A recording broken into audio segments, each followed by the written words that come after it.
What a shame.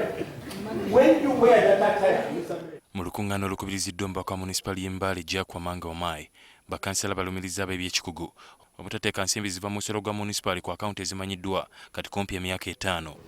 this town belongs to us, all of us.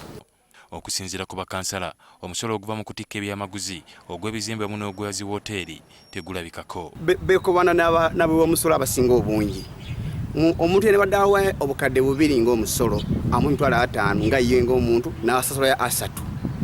Okwekubaana kwe kuleese obuzibu. Ompa meka nkuleke.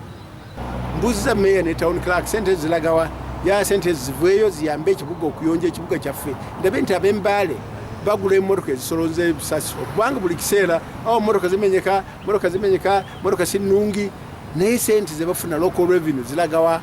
Bakansala bano era balumiriza ab'ebyekikugu okujingirira lisiiti z'omusolo ensimbi ne bazikuba ensawo. Baba ne lisiiti enjingirire kyeva olaba nti bw'otuuka wano bakaba sente wali naye ng'ate eri ku ground kiraga nti abantu bakoze batya basasudde sente. Bano kati baagala akakiiko ka State House akanoonyeza ku buli bw'enguzi akakulemberwa Lieutenant Colonel Edith Nakalema wamu ne kaliisoliiso wa gavumenti baveeyo banoonyereze ku nsonga eno. Kwegamba nga Madamu Afande Nakalema aje mu municipality ebintu tunaalabako ekirungi. Kyokka Town Clerk Paul Batanda ategeezezza nga bwe balondoola ensonga eno. Tuligezaako okulaba okwezza obujja kyekigambo kyensobola okukozesa.